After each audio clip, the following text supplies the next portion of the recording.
Udah aman guys. Ya, saudara-saudara, seluruh pemeriksaan alhamdulillah sudah tuntas. Tinggal terakhir nanti kami periksa sekali lagi Pak Anwar Usman, ketua, yang kebetulan paling banyak dilaporkan. Jadi yang pertama tempoh hari Pak Anwar, nah sekarang yang terakhir Pak Anwar. Semua bukti-bukti sudah lengkap, ya, baik keterangan ahli, saksi. Sebenarnya kalau ahli itu para pelapor ini ahli semua, ya kan. Lagi pula ini kasus tidak sulit membuktikannya, apalagi kita udah lihat CCTV segala macam surat menyurat. Kenapa ada perubahan yang kemudian ditarik kembali, ya kan?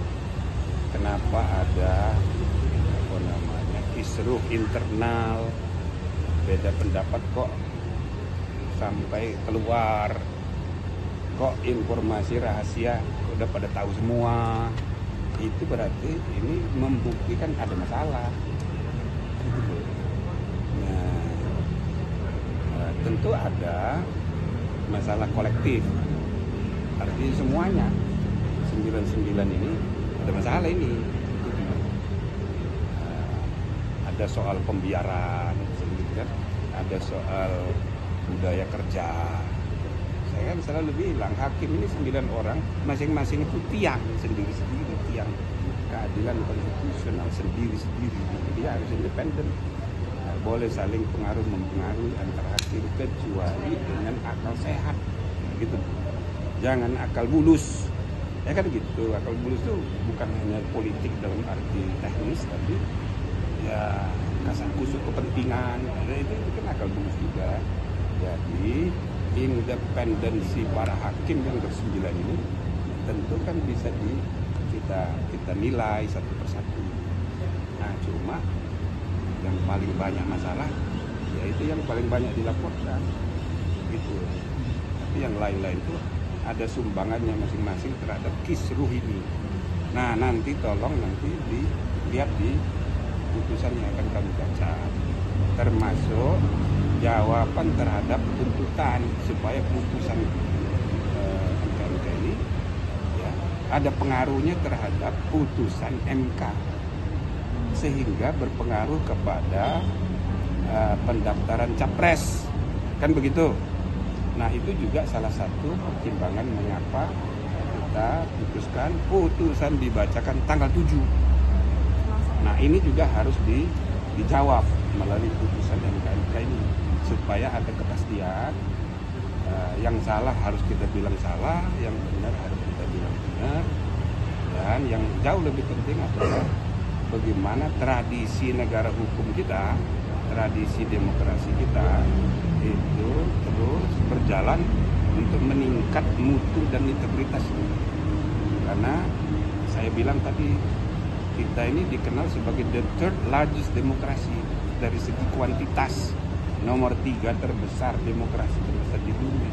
Tapi kualitasnya masih pada ranking nomor 54, terus jauh gitu. Nah, ini harus kita kawal, kan? Mulai dari soal sistem etika politik, etika bernegara. Dari segi negara hukum kita ini nomor 4. Kalau RRC dimasukkan negara hukum, kita nomor 4 terbesar di dunia negara hukum, the fourth largest rule of law. Tapi indeks kualitas negara hukum kita nomor 64, masih jauh banget. Jadi para sarjana hukum, para lembaga-lembaga penegak hukum, lembaga pembuat hukum harus menyadari bagaimana kita memperbaiki kualitas dan integritas negara hukum kita.